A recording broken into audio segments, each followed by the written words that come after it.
नमस्कार दोस्तों, वंदना GS classes को आप देखना शुरू कर चुके हैं और मैं दीपक कुमार आपके साथ जुड़ चुका हूं। वंदना जीएस क्लासेस पर हम लोग स्टेट की जो तैयारी कर रहे हैं, स्टेट एग्जाम बिहार में जो होने वाला है उसकी तैयारी कर रहे हैं। बिहार माध्यमिक शिक्षक पात्रता परीक्षा 2019-2020 की हम लोग जो तैयारी कर रहे हैं उस सेशन को लेकर के हम लोग चल रहे हैं। तो आज मैं आपके साथ आज सोशल स्टडी के अंतर्गत हिस्ट्री सब्जेक्ट के अंतर्गत हिस्ट्री के अंदर क्लास 9 का पहला चैप्टर लेकर के आया हूँ। क्लास 9 के पहले चैप्टर हिस्ट्री को हम लोग पढ़ेंगे, जिसमें भौगोलिक खोजों का वर्णन किया गया है। भौगोलिक खोजें किस तरह से हुई, या है पूरे विश्व में, या है जल स्रोतों के द्वारा, समुद्रिक मार्गों के द्वारा, या है जगहों को खोजा गया कैसे दुनिया, या है एक जगह आई, लोगों की जानकारी हुई दुनिया में, जो लोग अलग थलग पड़े हुए थे उन चीजों को बताया गया है या 9th क्लास के पहले चैप्टर में। तो हम लोग एक बार रीडिंग दे लेते हैं। यहाँ साथ ही हमने वो किताब जो लिया है उसमें हमने टिक मार्किंग भी किया है। जो इंपॉर्टेंट जगह है, जो इंपॉर्टेंट बातें हैं, जो ऑब्जेक्टिव क्वेश्चन बनाते हैं उसे टिक मार्किंग कर दिया हूं। तो उसे भी आप देखते रहेंगे, मैं बताता भी रहूंगा और उसे आप देख करके समझते भी रहेंगे और कॉपी पर नोट भी कर लेंगे। साथ ही आप एक बार जाकर के 9th क्लास का या पहला चैप्टर पढ़ भी लेंगे ताकि आपको यह है सारा चीज क्लियर हो जाए। तो इसकी हम लोग शुरुआत करने जा रहे हैं। आज दूसरी चीज को हम लोग पढ़ने जा रहे हैं क्लास 9 के या हिस्ट्री के बुक को। जो पहला चैप्टर आपका भौगोलिक खोजें हैं, उस भौगोलिक खोजों को हम लोग देखेंगे। तो थोड़ा यहाँ इसको बड़ा मैं कर लेता हूं ताकि आपको वह है अच्छे तरीके से दिखे।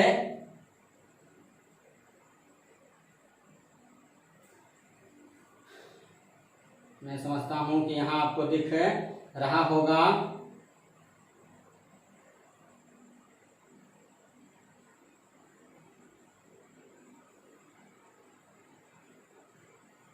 तो यह है इकाई प्रथम के अंतर्गत भौगोलिक खोजों की हम लोग यह शुरुआत करने जा रहे हैं। इसे देखेंगे, एक बार आप रीडिंग दे लीजिए, एक बार आप या अगले आधे घंटे में हम लोग इसे कर लेंगे।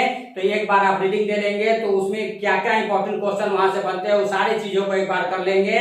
और इस किताब में जो ऑब्जेक्टिव क्वेश्चन है उसको मैं करवा दूंगा, अपने आप आपसे बन जाएगा एक बार अगर आप रीडिंग दे लेते हैं तो। और फिर इस पर 50 क्वेश्चन का एक सेट लेकर के आऊंगा। मोस्ट इंपॉर्टेंट जो एमसीक्यू होंगे इस चैप्टर से 50 क्वेश्चनों का एक सेट लेकर के आऊंगा। इतना अगर हम लोग कर लेंगे तो इस चैप्टर से क्वेश्चन छूटने वाला नहीं है। इस चैप्टर से आप निश्चित रहें कि क्वेश्चन छूटने वाला नहीं है। तो इसको मैं एक बार पढ़ रहा हूँ, आपको सुना रहा हूँ, समझाते चलूंगा। आप ध्यान से सुनिए, अगले आधे घंटे तक कान में ईयरफोन लगा लीजिए, बाहरी दुनिया को भूल जाइए और हमारे साथ जुड़ जाइए। यह है इस 9th क्लास के पहले चैप्टर को पढ़ने के लिए बेसिक चीजें आपको हो जाएंगी। क्लास 9th के जो बच्चे स्टूडेंट देख रहे हैं बिहार बोर्ड के, उनके लिए भी यह उतना ही उपयोगी है। वो अभी से ध्यान से सुनिए और समझ ले। एक बार क्लास की तरह रीडिंग हो जाएगा। वह क्लास में जैसे आप देखते होंगे गुरुजी रीडिंग देते हैं और समझाते हैं, वह सारी चीजें हो जाएंगी। जो प्रतियोगिता परीक्षा की तैयारी करते हैं उनके लिए भी बेसिक चीजें यह हो जाएंगी, उनके लिए भी यह है बेसिक चीजें हो जाएंगी, जो उसे आप पॉइंट के रूप में जान जाएंगे। ऑब्जेक्टिव क्वेश्चन यहाँ से आप निकाल लेंगे तो उनके लिए भी ये इंपॉर्टेंट है। या एसएससी, सीजीएल, एमटीएस, सीजीएल और भी अन्य प्रतियोगिता परीक्षा की तैयारी करें उनके लिए भी यह जरूरी है, क्योंकि सारी चीजें जो है अगर जिसका 9th, 10th, 11th, 12th पर पकड़ अच्छा होता है, प्रतियोगिता परीक्षाओं की तैयारी के दौरान उन्हें कोई वह है दिक्कत नहीं होती है, परेशानी नहीं होती, बहुत जल्दी उनका रिजल्ट निकलता है। तो यहाँ आप जरूर पढ़ें। एनसीईआरटी बुक के वह है अगर है तो उसे पढ़ें। एनसीईआरटी बुक का भी सीरीज लेकर के आएंगे, लेकिन फिलहाल स्टेट की हम लोग बात कर रहे हैं। तो यहाँ बिहार बोर्ड है को देख कर ध्यान में रख करके बिहार बोर्ड की किताब को एक बार रीडिंग दे रहे हैं, एक बार उसे पढ़ रहे हैं। तो आइए इसकी शुरुआत करते हैं। भौगोलिक खोजों की बात अगर करें तो लिखता है कि विश्व इतिहास की युगांतकारी घटनाओं में समुद्री यात्राओं और भौगोलिक खोजों का महत्वपूर्ण स्थान रहा है। या विश्व की युगांतकारी घटनाओं में समुद्री यात्राओं और भौगोलिक खोजों का बहुत बड़ा योगदान रहा है। पूरा विश्व इसी के कारण एकजुट हुआ है, जानकारी हुई है। आधुनिक युग के प्रारंभ होने में जिन घटनाओं का निर्णायक योगदान रहा है उसमें यह खोजें भी शामिल हैं। इसकी पृष्ठभूमि उस वैज्ञानिक प्रगति और आर्थिक विकास से, विशेषकर व्यापारिक परिवर्तनों के द्वारा रची गई जो मध्य युग के अंतिम चरण में आरंभ हो गई थी। इस कार्य में यूरोप के देशों ने अग्रणी भूमिका निभाई है और यही कारण है कि आधुनिक युग में यूरोप का वर्चस्व विश्व में स्थापित हो गया था। यह बात और है कि भौगोलिक खोजों का प्रारंभ करने वाले देश स्पेन और पुर्तगाल इस प्रतिस्पर्धा में धीरे धीरे पिछड़ते चले गए और नए देश जैसे इंग्लैंड, हॉलैंड, फ्रांस व जर्मनी ये सब इसमें बहुत आगे बढ़ गए। कहने का मतलब है दोस्तों कि यह है जो अलग अलग देशों की अलग अलग कॉन्टिनेंट की जानकारी को जो बढ़ावा दिया गया, यह है एक भारतीय इतिहास में, एक विश्व इतिहास में एक बहुत बड़ी घटना रखता है, एक बहुत बड़ा योगदान रखता है विश्व के लोगों को जोड़ने के लिए, विश्व के लोगों की जानकारी होने में। और इसकी शुरुआत जो हुई है मुख्य रूप से यूरोपीय कॉन्टिनेंट से हुई है। और यूरोप में दो देश याद रखिएगा, अगल बगल दो देश हैं, पुर्तगाल और स्पेन। पुर्तगाल और स्पेन के ही राजाओं ने ज्यादा अपने नाविकों को इस बात के लिए प्रेरित किया और वहीं के लोगों ने निकल करके और यह भौगोलिक दूरियों को समाप्त किया, भौगोलिक खोजों की शुरुआत करते हैं। तो इसमें यह पुर्तगाल और स्पेन का बड़ा नाम आता है। हालांकि बाद में यह लोग पीछे हो गए और इंग्लैंड और फ्रांस जैसे हॉलैंड जैसे देश इसमें बहुत तेजी से तरक्की किए और अलग अलग भागों में उन्होंने विश्व कॉलोनियों का निर्माण किया, अपना कब्जा किया, या जो बाद के काल की एक बड़ी घटना बनती है। तो यह चीजों को आपको समझना है, इसी चीजों को यहाँ आपको बताया गया है। और अगर बात करें तो फिर यह लिखता है कि हम जानते हैं कि विश्व की प्रारंभिक सभ्यताओं के काल से ही व्यापार और वाणिज्य परस्पर संपर्क का कारण रहा है। यह है, इसे थोड़ा आपको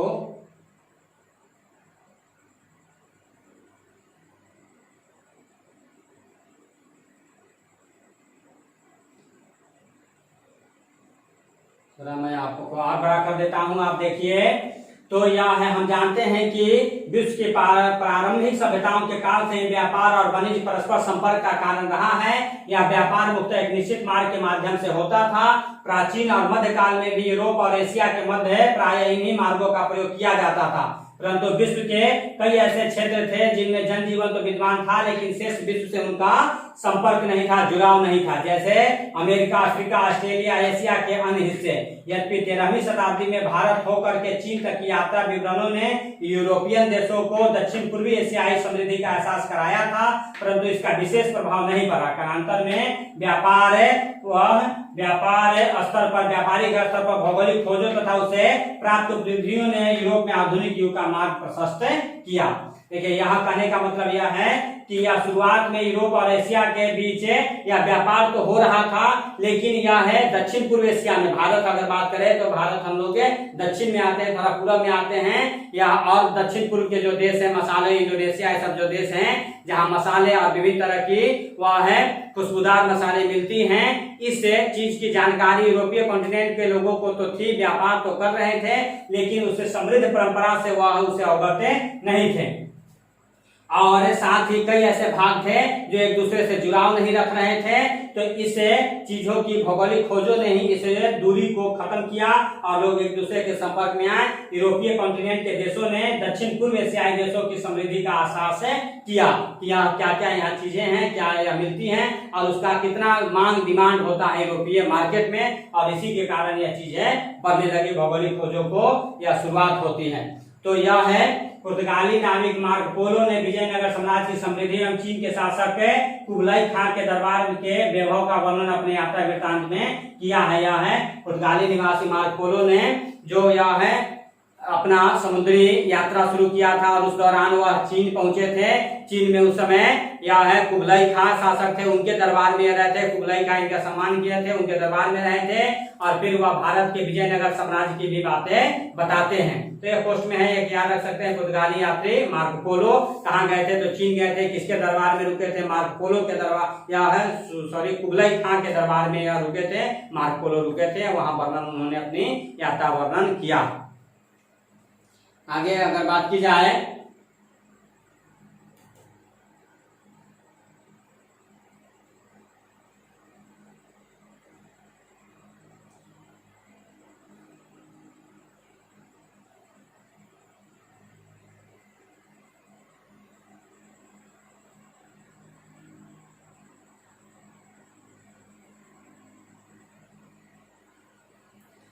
तो फिर यह है वास्को डी गामा का एक चित्र भी दिया है और वह है वही वास्को डी गामा को बता रहा है कि साहसी नाविकों में वास्को डी गामा उत्तर है वह आशा अंतरिप होते हुए भारत के मालाबार तट, केरल में कालीकट तट तक पहुंचे गए थे, जहां स्थानीय शासक जमोरी ने उनका स्वागत किया था। यह है, आप जानते हैं कि यह पुर्तगाल निवासी वास्को डी गामा जो थे, हालांकि इससे पहले अगर बात करें तो कोलंबस की कहानी हो जाती है। कोलंबस जो है 1492 ईस्वी में, कब है तो 1492 में, 1492 ईस्वी में कोलंबस जो है सबसे पहले स्पेन से निकले थे। वह है स्पेन से निकल करके और वह भारत आना चाहते थे, भारत की खोज करना चाहते थे, भारत आना चाहते थे, भारत की समृद्धि की बातें वह उन्होंने सुना था। तो वह लेकिन वह अटलांटिक ओशियन में रास्ता भटक जाते हैं, कोलंबस से अटलांटिक ओशियन में रास्ता भटक जाते हैं और वह पहुंच जाते हैं अमेरिका। अमेरिका के तट पर पहुंचते हैं, जहां वह गोरे गोरे लोगों को देखते हैं तो उन्हें लगता है कि यह इंडिया हम पहुंच गए। तो उन्होंने उन लोगों को रेड इंडियन कह दिया, गोरे लाल लोगों को देखा तो नाम दे दिया रेड इंडियन। तो यह कोलंबस की कहानी होती है 1492 ईस्वी में। वह अमेरिका की खोज करने के बाद आते हैं, उसके बाद वह है उसका महत्व पता चलता है, वह अमेरिका की जानकारी होती है। हालांकि फिर बाद में अमेरिको वेस्पुची जाते हैं और उन्हें आंतरिक भागों की भी खोज करते हैं, उन्हीं के नाम पर अमेरिका नाम दिया गया, अमेरिको वेस्पुची के नाम पर अमेरिका दिया गया। आगे इसमें तो सारी बातें हैं। तो यहाँ उससे पहले थोड़ा यह है वास्को डी गामा के लिए बताया गया है। तो आप जानते हैं वास्को डी गामा जो थे वह है पुर्तगाल निवासी जो थे, यह 1498 ईस्वी में, कब तो 1498 में यह निकले थे पुर्तगाल से। और यह पुर्तगाल से जो निकले थे, आप ऐसे समझ लीजिए कि यह एक नॉर्थ अमेरिका है, एक साउथ अमेरिका है, या यूरोप हो गया, या अफ्रीका हो गया, या है एशिया हो गया, इधर ऑस्ट्रेलिया हो गया, या कॉन्टिनेंट हो गया, नीचे अंटार्कटिका है। तो यहाँ यूरोपीय कॉन्टिनेंट में एक देश है पुर्तगाल और एक देश है स्पेन, एक पुर्तगाल और एक स्पेन है।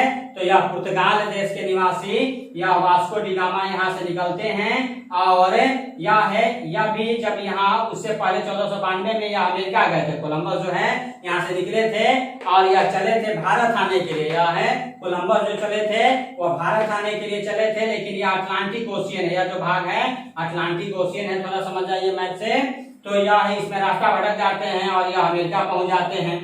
अब 1498 में वास्को डी गामा जो निकलते हैं तो यह अमेरिका जाने के लिए निकलते हैं। अमेरिका जाने के लिए कोलंबस गए थे तो वह वहीं अमेरिका जाने के लिए निकलते हैं, लेकिन यह रास्ता भटक जाते हैं और यह है अफ्रीका के निचले भाग में चले आते हैं। अफ्रीका का जो निचला भाग है इसे आशा अंतरिक्ष कहते हैं, केप ऑफ गुड होप कहते हैं। क्या कहते हैं? केप ऑफ गुड होप कहा जाता है, आशा अंतरिक्ष कहे जाते हैं। तो अफ्रीका के निचले भाग में चले हैं। यही इन्हें एक गुजराती व्यापारी मिलते हैं, यह है अब्दुल मजीद कहते हैं, अब्दुल मजीद या गुजराती व्यापारी उन्हें मिलते हैं और इन्हीं के बताए हुए रास्ते पे यही इन्हें ले करके यहाँ से अफ्रीका के निचले भागों को केप ऑफ गुड होप से होते हुए और यह भारत आते हैं और भारत में केरल राज्य में पहुंचते हैं।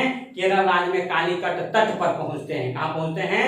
केरल राज्य में कालीकट तट पर पहुंचते हैं, जहां उस समय वहां के राजा थे जमोरीन। वहां उस समय जाना कौन राजा थे? जमोरीन राजा थे। और वह जमोरीन राजा वास्को डी गामा का बहुत स्वागत करते हैं, स्वागत सत्कार करते हैं और अपने यहाँ व्यापार करने का छूट देते हैं। और यह वास्को डी गामा यह भारत से व्यापार करते हैं, खास करके मसालों का व्यापार करते हैं, विभिन्न तरह के खुशबूदार मसालों को खरीदते हैं और जहाजों पर लाद करके फिर वह वापस यूरोपीय मार्केट में जाते हैं। और कहा जाता है यह जबरदस्त रूप से मुनाफा कमाते हैं, वस्तुओं को 26 गुना, देखिए यह लिखा है यह 26 गुना लाभ कमाते हैं। कितना लाभ कमाते हैं? तो 26 गुना लाभ कमाते हैं, यह है उसे बेच करके। तो यह है एक बड़ा मुनाफा का चीज होता है। इसकी चर्चा पूरे यूरोपीय कॉन्टिनेंट में होती है कि यह है भारत से और न केवल भारत बल्कि दक्षिण पूर्व एशियाई देशों के साथ व्यापार करने से बहुत जबरदस्त लाभ होता है। और इसी लाभ को प्राप्त करने के लिए यह वास्को डी गामा खुद 1502 में यह दोबारा फिर आते हैं। 1502 में याद रखिएगा, वास्को डी गामा फिर आते हैं, फिर यहाँ से सामानों को खरीद करके लेकर के जाते हैं, यूरोपीय मार्केट में बेचते हैं और मुनाफा का यह गुना 26 गुना याद रखिए मुनाफा कमाते हैं। किताब लिखता है 26 गुना, कई गुना वो कहा जाता है यह लाभ कमाते हैं। और इसी के साथ जो है भारत आने के यूरोपीय कॉन्टिनेंट के देशों के भारत आने का सिलसिला शुरू हो जाता है और अलग अलग सभी देश भारत आते हैं और फिर धीरे धीरे यहाँ व्यापार करते हैं। आए तो अच्छे व्यापार करने के उद्देश्य से, लेकिन धीरे धीरे यहाँ कब्जा कर लेते हैं। जो उपनिवेश कॉलोनी का वो कॉन्सेप्ट बनता है, इसे हम लोग आगे पढ़ेंगे। तो यह अब तक आप यहाँ समझिए, उन्हीं सारी चीजों को यहाँ बताया गया है या स्वागत किया गया तब है कि वास्को डी गामा की सफलता के पीछे कुछ नवीन संसाधनों का भी योगदान था। भारत के एक व्यापारी अब्दुल मजीद की भेंट वास्को डी गामा से अफ्रीका में हुई और उसी के द्वारा यह कहने पर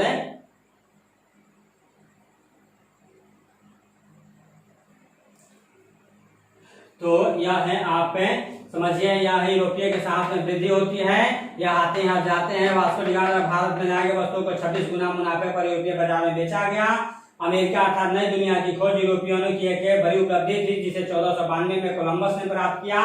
जबकि कोलंबस ने अमेरिका को भारतीय उपमहाद्वीप का हिस्सा समझा और यहाँ के निवासियों को रेड इंडियन कहा। बाद में स्पेन के नाविक अमेरिको वेस्पुची ने नई दुनिया का विस्तार से ढूंढा और उन्हीं के नाम पर इसे अमेरिका दिया गया। तो यहाँ से कुछ ऑब्जेक्टिव जो बनेंगे, यह है किसके नाम पर अमेरिका, अमेरिको वेस्पुची के नाम पर है। विस्तृत रूप से अमेरिका की खोज और जानकारी किसने जुटाया, तो अमेरिको वेस्पुची ने जुटाया। पहली बार अमेरिका के तटों पर कौन पहुंचा, वास्को डी गामा पहुंचे। कब पहुंचे, 1492 पहुंचे। चले थे वह भारत आने के लिए, पहुंच गए अमेरिका।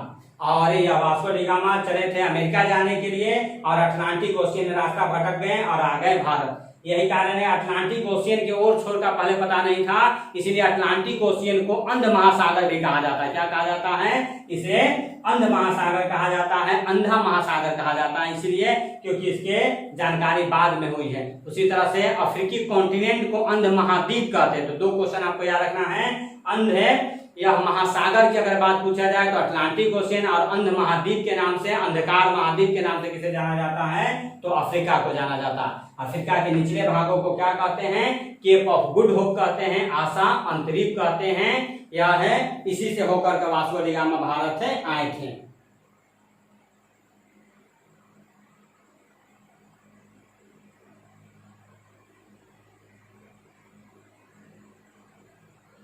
तो आगे बढ़ते हैं हम लोग।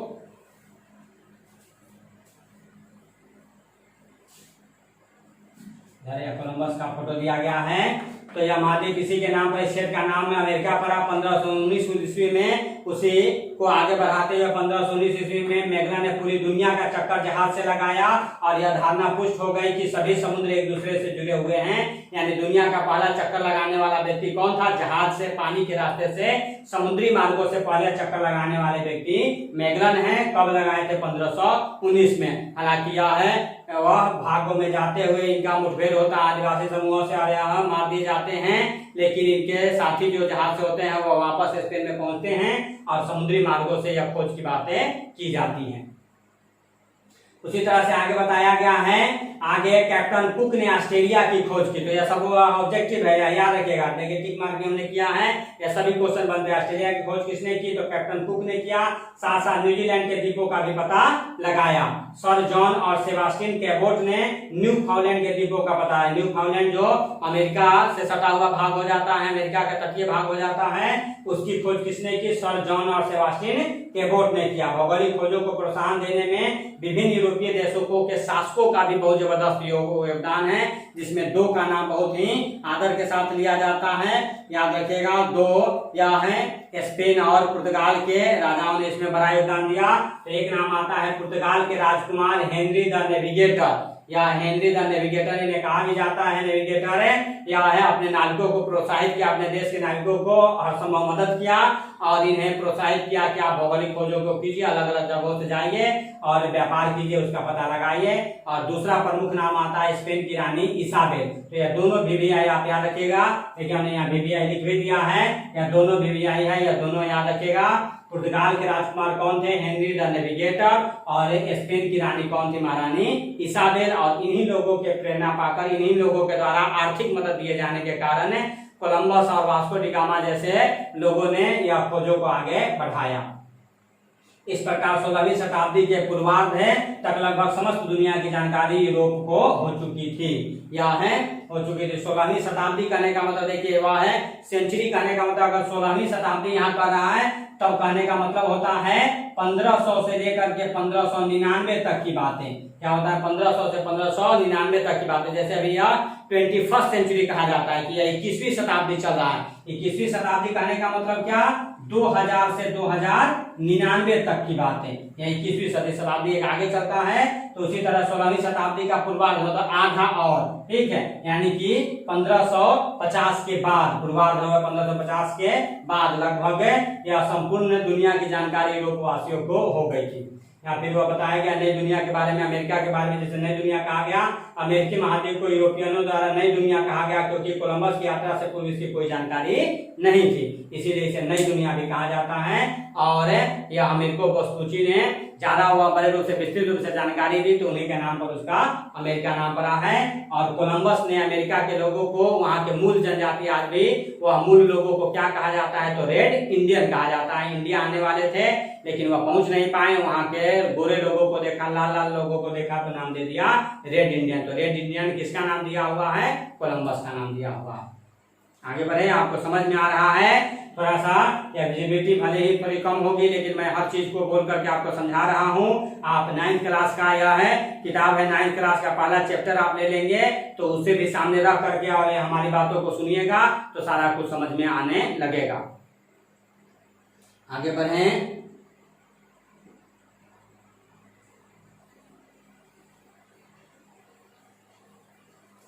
तो यही वह मैप दिया गया है और सारी वह है दुनिया को दिखाया गया किस तरह से खोजी। बहुत ही यह है छोटा है, इसमें आपको पता नहीं चल पाएगा।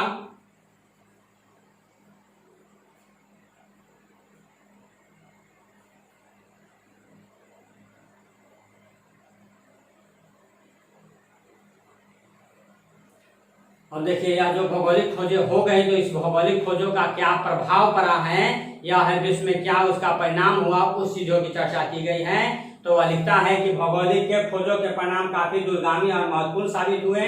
इस घटना ने पहली बार लोगों को संसार के एक बृहद भूखंड से परिचित कराया और विश्व के देश एक दूसरे के संपर्क में आए। एशिया और यूरोप की विभिन्न सभ्यताओं का जो पहले से विलग थी यानी अलग अलग थी, परस्पर संपर्क स्थापित हुआ। नए देशों की खोज के द्वारा न केवल नए उपनिवेशों के साथ व्यापार करने को प्रोत्साहन मिला बल्कि उन्होंने वहां अपनी सभ्यता, संस्कृति, धर्म और साहित्य का भी प्रचार प्रसार किया, यानी एक दूसरे के लोग संपर्क में आए। परंतु इसका नकारात्मक प्रभाव भी पड़ा। क्या नकारात्मक प्रभाव पड़ा, तो यूरोपीय उपनिवेशवाद वह उभर करके सामने आता है, यानी कि वह एक देशों पर कब्जा करने की जो बातें होने लगी, यूरोपीय लोगों ने वह उन देशों की अलग अलग कमियों को उभार करके और वहां अपना अपना कब्जा कर लिया, वहां कॉलोनियां बसाने लगी। तो यह इसका एक निगेटिव प्रभाव भी पड़ा। लेकिन बहुत सारी चीजों की जानकारी हुई, या अंग्रेज आए तो यहाँ रेल की जानकारी दी, रेल की जानकारी हुई तो कहीं ना कहीं यह बेनिफिशियल हुआ। लेकिन उससे ज्यादा उन्होंने उस देश का शोषण किया, वहां के लोगों का शोषण किया, तो इसका निगेटिव इम्पैक्ट भी पड़ा। तो इन्हीं सारी चीजों का क्या परिणाम पड़ा हुआ बताया गया है। तो वह अगर एक पॉइंट के रूप में आप समझे तो व्यापार और वाणिज्य पर प्रभाव पड़ा। व्यापार और वाणिज्य बहुत ही जबरदस्त रूप से बढ़ा। एक चीज है, दूसरी जगह अपने यहाँ की मसाले जो हैं, खुशबूदार मसाले यूरोपीय कॉन्टिनेंट में पहुंची तो वहाँ की बहुत सारी चीजों से भारत की जानकारी हुई। तो यह न केवल भारत बल्कि पूरे विश्व की यह बातें की जा रही है। तो व्यापार और वाणिज्य पूरे विश्व में फैला, औपनिवेशिक साम्राज्य का विकास हुआ। लेकिन यह एक दूसरे पर कब्जा करने की बातें होने लगी, औपनिवेशिक साम्राज्य का विकास हुआ, वाणिज्य का विकास हुआ, यानी कि व्यापार जो है वह है यह ज्यादा से ज्यादा मुनाफा कमाने की बात होने लगी। तो वाणिज्यिक व व्यापार को बढ़ावा दिया गया। ईसाई धर्म में पश्चिमी सभ्यता का प्रसार हुआ। यूरोपीय कॉन्टिनेंट के गिरजाघर के पादरियों ने इसे एक अवसर के रूप में अपनाया और अपने धर्म का भी प्रचार किया। तो ईसाई धर्म और पश्चिमी सभ्यता का प्रसार पूरे विश्व में हुआ। यहाँ भी थोड़े वह लोग अपने धर्म को थोपने लगे थे, वो अलग अलग भागों में, अफ्रीका में, अपने भारत में। तो यह भी एक निगेटिव तरह प्रभाव पड़ा। दास व्यापार का विकास हुआ। यह है यहाँ के मजदूर जो है, अंग्रेज भी आप जानते हैं गिरमिटिया मजदूर कहे जाते थे। यहाँ से मजदूरों को ले जा करके वह है दूसरे देशों में, कैरेबियाई देशों में, अफ्रीकी देशों में मजदूर के रूप में रखते थे, काम करवाते थे, बहुत ही अत्याचारपूर्ण तरीके से काम करवाते थे और वह गुलाम बना लिया जाता था। तो दास प्रथा का भी एक तरह से विकास हुआ।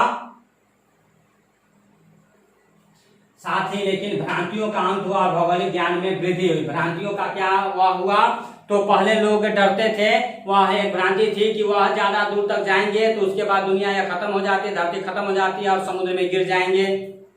तो यह सब चीजें जो हैं, या इस तरह की भ्रांतियां जो थी वह है दूर हो गई। वह लोग अब उसे नहीं जान रहे थे, नहीं मान रहे थे। लोगों को डर लग रहा था, ज्यादा समुद्री यात्रा नहीं करते थे कि समुद्री दानव होता है, राक्षस होता है, जहाज सहित खा जाएगा। तो इस तरह की वह बहुत तरह की भ्रांतियां थी जो एक दूसरे के संपर्क में आने के बाद समाप्त हो गई, खत्म हो गई। तो उन्हीं सारी चीजों को यहाँ बताया गया है, उसी को डिटेल यहाँ आपको फिर समझाया गया है। एक बार हमें रीडिंग दे देते हैं, आप इसे सुन लीजिए, एक बार सुन लीजिएगा, आपके दिमाग में बैठ जाएगा। व्यापार और वाणिज्य पर प्रभाव। नए देशों की खोज और नए व्यापारिक संपर्कों ने यूरोपीय व्यापार वाणिज्य में क्रांतिकारी परिवर्तन आया। उपनिवेशों के आर्थिक शोषण से यूरोपीय देश समृद्ध होने लगे और हम लोग कमजोर होने लगे, हम लोग गरीब होने लगे। यहाँ के माल को उठा करके अपने देशों में ले जा रहे थे, कच्चे माल को, और फिर उसे पक्का करके यानी कि फिर से रॉ मटेरियल को ले जाते थे यहाँ से और उसे वह है अपने कारखानों में बना करके फिर से यहाँ लाते थे। कपास यहाँ से ले जाते थे अपने लंकाशायर मैनचेस्टर के मिलों में, वह कपड़ा बना करके और फिर यहाँ डंप करते थे, फिर हम लोगों से बेचते थे, दोहरा मार मारते थे। यह बात आगे दादा भाई नौरोजी ने बताया कि किस तरह से आर्थिक शोषण है इस अंग्रेजी लोग कर रहे थे। तो यह पूरे विश्व में चला था, न केवल भारत में बल्कि पूरे विश्व में हुआ है। यूरोपीय लोग समृद्ध हुए हैं। इस प्रगति ने यूरोपीय व्यापार को चरमोत्कर्ष को पहुंचा दिया। फलस्वरूप मुद्रा व्यवस्था का विकास हुआ, हुंडी, ऋण पत्र आदि व्यापारिक शाखाओं का विकास हुआ। व्यापार अपने स्थानीय स्वरूप से विकसित होकर वैश्विक स्वरूप लेने लगा या ग्लोबल व्यापार को बढ़ावा मिला, जो आज इसका सर्वोत्तम रूप आज हम लोग देखते हैं। नए देशों की खोज के पूर्व व्यापार मुख्य रूप से भूमध्य सागर और बाल्टिक सागर से तक ही सीमित होता था, परंतु अब इसका स्थान अटलांटिक, हिंद और प्रशांत महासागरों ने ले लिया। पहले जो है या भूमध्य सागर और बाल्टिक सागर से होकर के जो जा जाता था, जो स्वेज कैनाल है, स्वेज नहर है, आप जानते हैं स्वेज नहर जोड़ता है लाल सागर और भूमध्य सागर को। यह है लाल सागर भूमध्य सागर से फिर यह व्यापार जो हो रहा था उसकी अपेक्षा अब यह अटलांटिक ओशियन, हिंद महासागर और प्रशांत महासागर के साथ होने लगी। सभी महाद्वीप एक दूसरे से जुड़ने लगे। फलतः पेरिस, लंदन, एम्स्टर्डम, एंटवर्प आदि शहर विश्वव्यापी व्यापार के केंद्र बन गए और यूरोपीय व्यापार पर इटली का एकाधिकार जाता रहा। इसके बदले वह स्पेन, पुर्तगाल, हॉलैंड, इंग्लैंड का तथा फ्रांस का प्रभाव बढ़ता चला गया और यही सभी देश जो है अलग अलग भागों में अपनी कॉलोनियां बनाने लगे।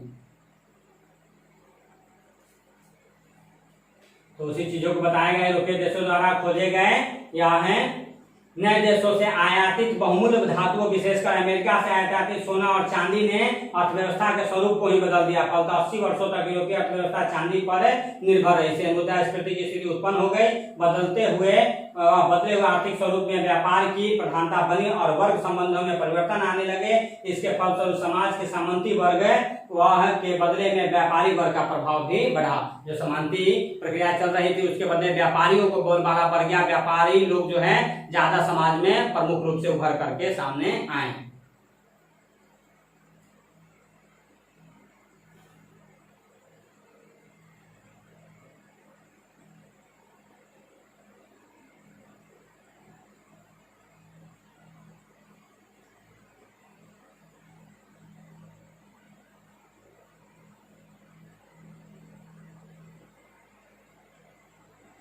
दूसरा जो प्रभाव है औपनिवेशिक साम्राज्यों का विकास हुआ। औपनिवेशिक साम्राज्य क्या, तो यह भौगोलिक खोजों के उपरांत उपनिवेशों की स्थापना के रूप में साम्राज्यवाद का विकास हुआ। अलग अलग देशों पर कब्जा किया जाने लगा और यूरोपीय राष्ट्रों में तीव्र प्रतिस्पर्धा भी बढ़ने लगी। इसके फलस्वरूप व्यापार के माध्यम के स्वरूप में भी परिवर्तन आया। व्यक्तियों की जगह अब संगठित व्यापारिक कंपनियों ने व्यापार का संचालन आरंभ कर दिया। जो अलग अलग व्यक्ति व्यापार करते थे अब वह कंपनी का रूप लेने लगा और कंपनियां व्यापार करने लगी। जैसे आप सुनते east India company, Dutch east India company, फ्रांसीसी ईस्ट इंडिया कंपनी जो बन जाता है, तो यह है कंपनी के रूप में संगठित होकर के और बाद में इस पर फिर सरकार का नियंत्रण हो जाता है, गवर्नमेंट नियंत्रण कर लेती है। जैसे यह है ईस्ट इंडिया कंपनी एक पहले प्राइवेट कंपनी के रूप में काम कर रही थी, बाद में सरकार का नियंत्रण हो गया। फ्रांसीसी ईस्ट इंडिया कंपनी जो थी वह प्राइवेट कंपनी के रूप में काम कर रही थी, फिर सरकार नियंत्रण में ले लेती है। उसी बात को यहाँ बताया जा रहा है। व्यक्तियों की जगह अब संगठित व्यापारिक कंपनियों ने व्यापार का संचालन आरंभ कर दिया और इसी उद्देश्य से विशेषाधिकार तथा अन्य सुविधाएं प्राप्त करने के लिए ये कंपनियां प्रगतिशील हुई। England, Holland, Sweden, Denmark, France आदि देशों में ऐसी कंपनियां स्थापित हुई। इनमें से कुछ कंपनियां व्यापारियों के द्वारा प्रायोजित थी और कुछ राज्यों के द्वारा वह आगे बढ़ाया गया था। यह है जैसे अमेरिका, अफ्रीका, ऑस्ट्रेलिया तथा अन्य द्वीप समूह में उपनिवेश और बस्तियां बसाई गई। प्रारंभ में पुर्तगाल और स्पेन उपनिवेश स्थापित करने में अग्रणी रहे, परंतु 16वीं सदी के अंत तक और 17वीं सदी के प्रारंभ में फ्रांस इसमें शामिल हो गया। इंग्लैंड सबसे बड़े रूप से आगे बढ़ा और पूरे विश्व में कहा जाता है कि इनका कब्जा हुआ, कभी भी इनका सूर्य अस्त नहीं होता था। तो यह है इस भौगोलिक खोजों का दूसरा प्रभाव पड़ा। औपनिवेशिक साम्राज्यों का विस्तार हुआ, अलग अलग देशों पर कब्जा करने की होड़ बनने लगी और उसका यह है अधिकतम उपयोग किया जाने लगा। वहां के कच्चे माल का, वहां लोगों का शोषण हुआ, आरंभ हुआ। वाणिज्यवाद का विकास हुआ, नए देशों की खोज और व्यापार के वैश्विक विस्तार के फलस्वरूप आधुनिक पूंजीवाद का जन्म हुआ। इससे आर्थिक व्यवस्था में बुलियन की महत्ता बढ़ी, सोने की महत्ता ने यूरोपीय देशों का ध्यान नहीं इस ओर आकृष्ट किया तथा अंतर्राष्ट्रीय स्तर पर सोने और चांदी की लूटें हुई। साथ ही साथ भंडारण नहीं किया जाने लगा। इन भंडारों की प्राप्ति में स्पेन अग्रणी था। वह भी अपने आप को, चूंकि वह सबसे पहले शुरू कर रहा था, तो उन चीजों को भी वह भंडार बनाया। तो सभी देश जो है वह वाणिज्यवाद के दौर में शामिल हो गए। वह चौथा, अगर इसका प्रभाव देखा जाए तो ईसाई धर्म और पश्चिमी सभ्यता का भी विस्तार हुआ। जैसा मैंने पहले भी बताया था, या ईसाई मिशनरियां इस ओर आने लगती हैं और वो अपना प्रचार करने लगती हैं। तो जैसा कि पूर्व में उल्लिखित है कि भौगोलिक खोजों ने यूरोपीय देशों की सभ्यता, संस्कृति, धर्म और साहित्य का प्रचार प्रसार किया। धर्म उद्योग की असफलता के कारण ईसाई धर्म का प्रचार प्रसार जो धीमा पड़ गया था, नए भौगोलिक खोजों ने इसमें प्राण डाल दिया। ईसाई धर्म प्रचारकों ने प्रचार ने अफ्रीका, एशिया और अमेरिका के दुर्गम स्थलों में जाकर अपना धर्म प्रचार किया, परंतु इसका नकारात्मक प्रभाव यह पड़ा कि इन क्षेत्रों में धन का लालच देकर के और जबरन धर्मांतरण करवाया जाने लगा, सांस्कृतिक अतिक्रमण किया गया और इसका विरोध भी हुआ। उसके कारण लड़ाइयां भी हुई। जैसे अगर 1857 की क्रांति की बात की जाए तो इसका एक कारण धार्मिक कारण बनता है, या है जबरन वह है विभिन्न तरह के धार्मिक जो चिन्ह लोग उपयोग करते थे। अंग्रेजों ने मना कर दिया था कि आपको टीका नहीं है, वो आपको टोपी नहीं पहनना है, तो कान में लोग जो कनवाली पहनते थे, मतलब धार्मिक चिन्ह जो होते थे उस पर प्रतिबंध लगा दिया था। तो इस तरह की चीजों को लेकर के लोगों में, वहां के स्थानीय लोगों में उस साम्राज्यवादी सरकार के विरोध भी शुरू हो गया। उसी चीज को यहाँ बताया गया है। दूसरी तरफ धर्म के व्यापक प्रसार ने चर्च की प्रभुसत्ता को कम किया। भौगोलिक खोजों के कारण ज्ञान में वृद्धि के तत्कालीन धर्म के विषय में कई प्रश्न उठ खड़े हुए और धर्म को भी तर्क की कसौटी पर कसा जाने लगा, जिससे धर्म सुधार आंदोलन की भी पृष्ठभूमि तैयार हो गई। हालांकि धर्म में जो आडंबर पाखंड बना हुआ था उसको जो है खत्म किया गया। लोग अब वह जुड़ने लगे, जानने लगे, तो इस चीज को थोड़ा खत्म हुआ। वह चर्च के आधिपत्य जो था वह खत्म हुआ। दास व्यापार का विकास हुआ। हमने बताया था कि वह लगातार लोगों का खरीद फरोख्त होने लगी। वह भौगोलिक खोजों के परिणाम से विकसित हुए। व्यापार वाणिज्य में मानव श्रम की महत्ता ने दास व्यापार को प्रोत्साहित किया। नए अन्वेषित क्षेत्रों से लोगों को वह ले जाकर के दूसरे क्षेत्रों में वह डंप किया जाने लगा और वहां उन्हें विभिन्न तरह से उनसे काम लिया जाता था। कम वह पैसे देकर के काम ज्यादा लिया जाता था, यानी शोषण किया जा रहा था।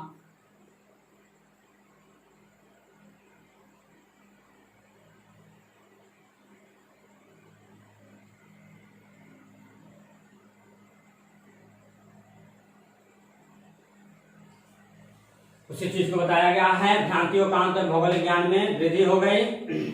तो भौगोलिक खोजों ने भौगोलिक ज्ञान के संदर्भ में व्याप्त भ्रांतियों को तोड़ने का काम किया। इसे चर्च द्वारा प्रसारित अवधारणाओं पर अवनी उठने लगे।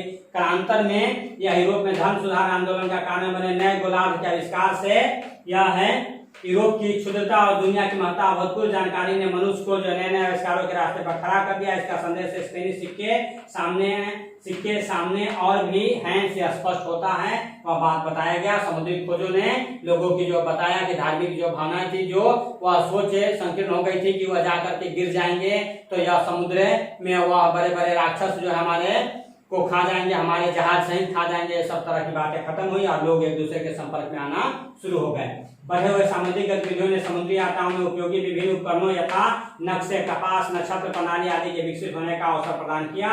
इससे संबंधित विद्वानों या पेशेवर वैज्ञानिकों का भी जन्म हुआ। कालांतर ऋषि वर्ग ने पुनः जागरण की महत्वपूर्ण भूमिका भी निभाई। तो कई वह भौगोलिक खोजों के दौरान वह अच्छे जहाज, कंपास व अक्षांशों को जानने के लिए इस तरह की विभिन्न भौगोलिक खोजों की भी जानकारी हुई और उसका उपयोग भी बढ़ा। तो उसको लेकर के जो बनाने वाले वैज्ञानिक लोग हैं, जो बुद्धिजीवी लोग हैं, उन लोगों का समाज में भी प्रभाव बढ़ा, उन लोगों को भी महत्ता बढ़ी। उसी चीज को बताया गया।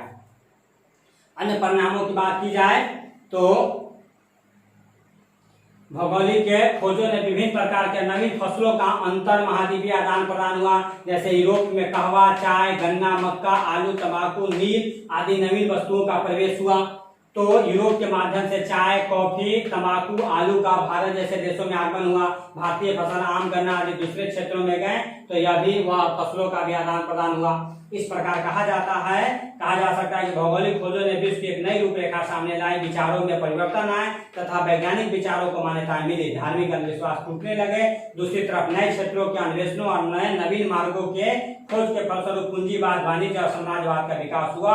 इसने दुनिया को यूरोपीयकरण कर दिया, यूरोपीय लोगों का प्रभाव बढ़ गया। तो अन्य परिणामों में वही यूरोपीय विशेष इटली में नए नगरों का उदय हुआ, भूमध्य सागर के महत्व में वृद्धि हुई, पूंजीवाद, वाणिज्यवाद, साम्राज्यवाद का विकास हुआ, नौसैनिक क्रियाकलापों में भी वृद्धि हुई, नौसेना का भी विकास हुआ। नेवी पावर की मजबूती की बात की जाए, नेवी पावर में जो जितना मजबूत होगा वह उतने ज्यादा समुद्रिक मार्गों पर कब्जा करेगा, अपना कंट्रोल करेगा। इसी के कारण आपको water policy, blue water policy पुर्तगालियों ने दिया था, पुर्तगालियों ने ब्लू वाटर पॉलिसी दिया था, जिसका कॉन्सेप्ट था भौगोलिक जलीय मार्गों पर कब्जा कर लिया जाए ताकि वहां से टैक्स वसूला जाए।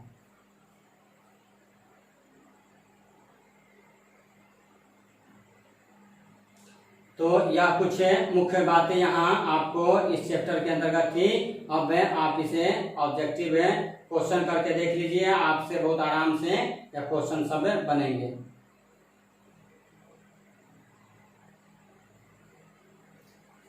क्वेश्चन जो है पहला, वास्को डी गामा कहाँ का यात्री था? तो आप जानते हैं कहाँ का था, पुर्तगाल का था। वास्को डी गामा कहाँ का था? पुर्तगाल का था। यूरोपीय वासियों ने दिशा सूचक केंद्र का प्रयोग किससे सीखा? तो अरबों से सीखा। किससे सीखा? अरबों लोगों से सीखा। उत्तर आसा अंतरिक्ष केप ऑफ गुड होप की खोज किसने की? तो डियाज बार्थोलोमियो ने किया। सबसे पहले डियाज बार्थोलोमियो ही 1488 ईस्वी में उन क्षेत्रों में पहुंचे थे, सबसे पहले केप ऑफ गुड होप वाले भाग में पहुंचे थे। अमेरिका की खोज किस वर्ष की? तो कोलंबस के द्वारा किया गया है। तो कोलंबस की खोज के द्वारा कब किया गया? तो 1492 में किया गया है। कुस्तुतुनिया का पतन किस वर्ष किया गया? तो यह 1453 ईस्वी में हुआ। इसी कुस्तुतुनिया के सारे यूरोप से व्यापार होता था, लेकिन इस पर तुर्की का कब्जा हो जाता है, जो आज इस्तांबुल के रूप में जाना जाता है। कुस्तुतुनिया शहर आज है इस्तांबुल शहर के नाम से जाना जाता है। इसी के कारण भौगोलिक खोजों की प्रक्रिया शुरू होती है।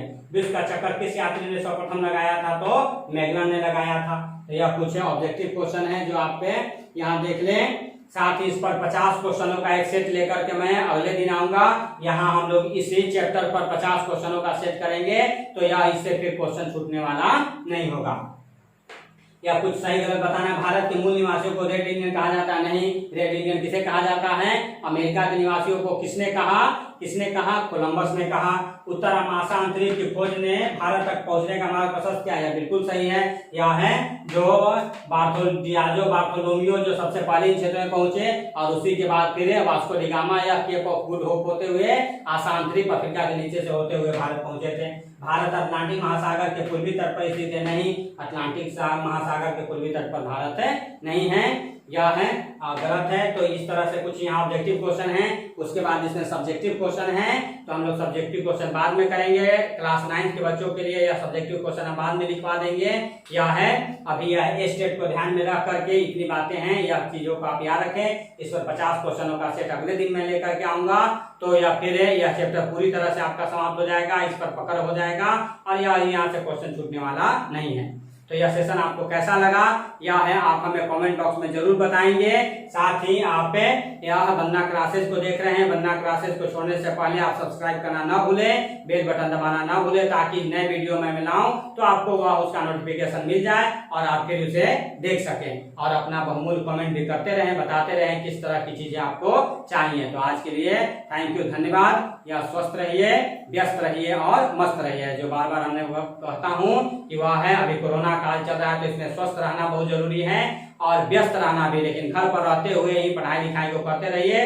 तो व्यस्त भी रहिए और मस्त रहिए, तो वह सुरक्षित रहिए, अपनों और अपनों का ख्याल रखिए। बहुत बहुत धन्यवाद, थैंक यू।